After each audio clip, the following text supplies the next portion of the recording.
The Newsday continues here on One News Now. I'm Charles Lejano. Despite the Interagency Task Force's decision to place most areas under Alert Level 1, some provincial chiefs admit that they're simply not ready for the new normal just yet. Camille Samonte tells us why.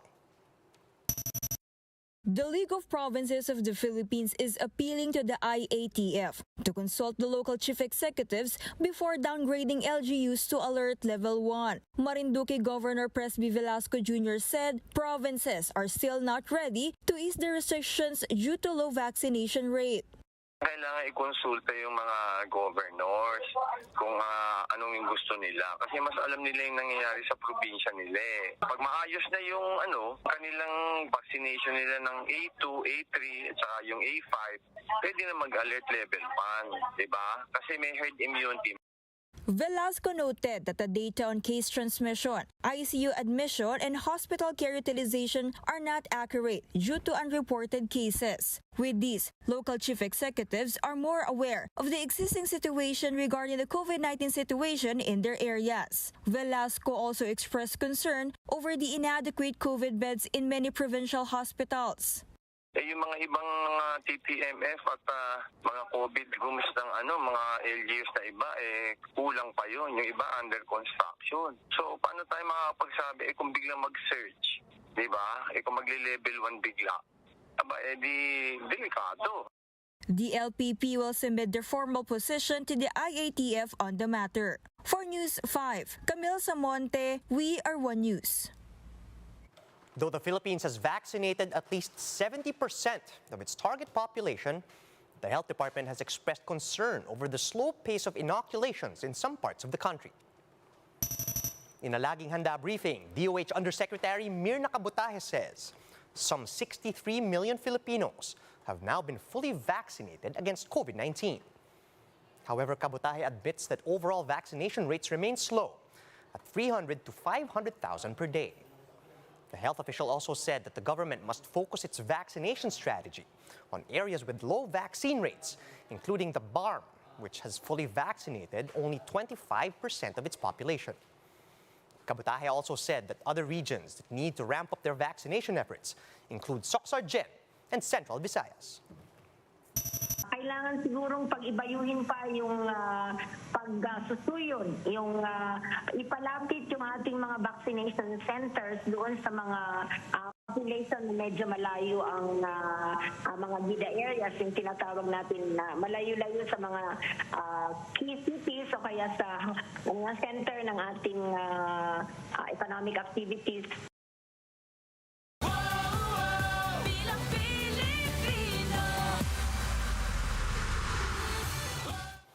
Infanta Mayor Filipina Grace America was ambushed yesterday afternoon.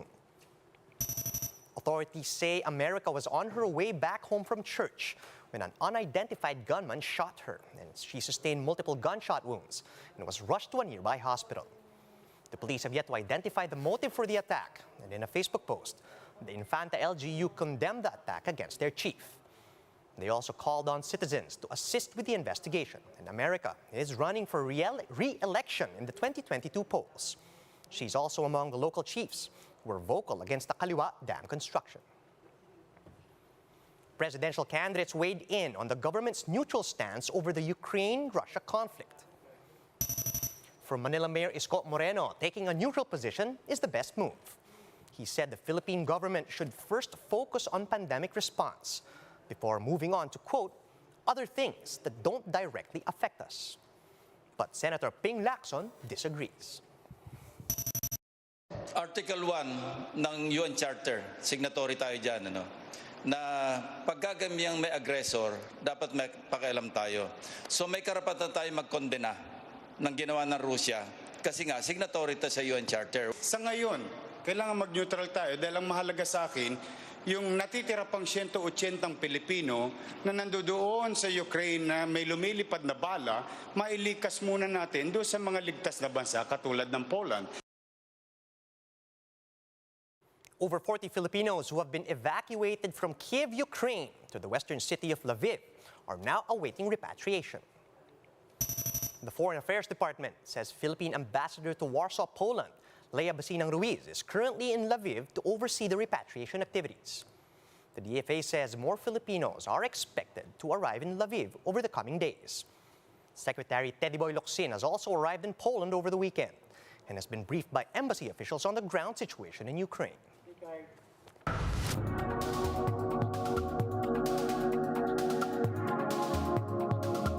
US and UK ambassadors to the United Nations have reacted to Russia's veto of the UN Security Council resolution calling for the immediate withdrawal of Russian forces in Ukraine. Let's watch this. Colleagues, not surprisingly, Russia exercised its veto power today in an effort to protect Russia's premeditated, unprovoked, unjustified, and unconscionable war in Ukraine. But let me make one thing clear. Russia, you cannot veto this resolution. You can veto this resolution, but you cannot veto our voices. You cannot veto the truth. You cannot veto our principles. You cannot veto the Ukrainian people. You cannot veto the UN Charter. And you will not veto accountability. Responsible members of this Security Council have stood together today in the face of Russia's aggression, and we will continue to stand with Ukraine, supporting it in every way we can.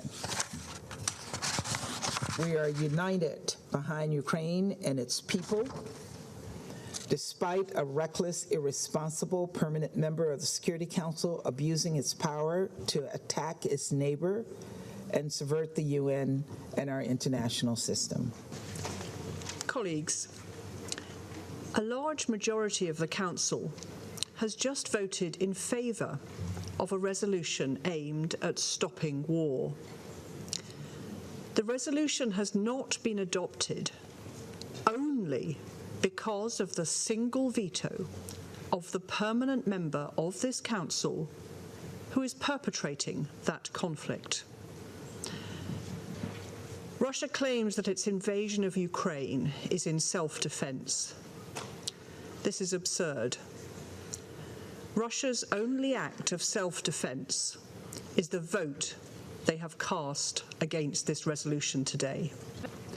Make no mistake, Russia is isolated. It has no support for the invasion of Ukraine.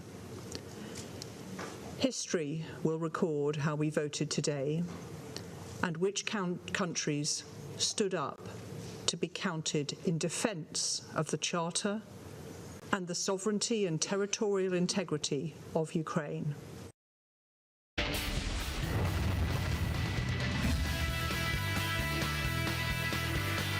In sports, Jerwin Ancajas failed to defend the IBF super flyweight crown on Saturday against the undefeated Argentinian Fernando Martinez. Ancajas was overwhelmed by his opponent's power punches throughout their 12-round slugfest, and neither fighter went down.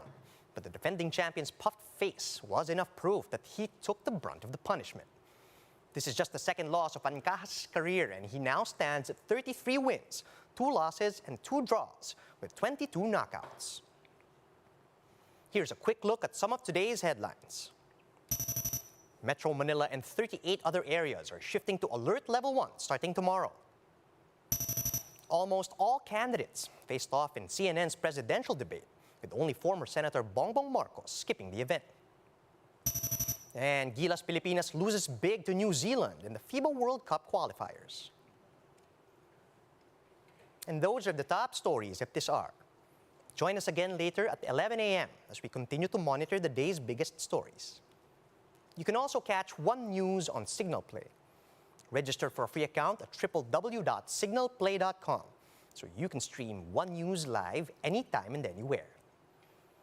I'm Charles Lejano. Mask on, wash hands, and stay safe, Philippines. We are One News.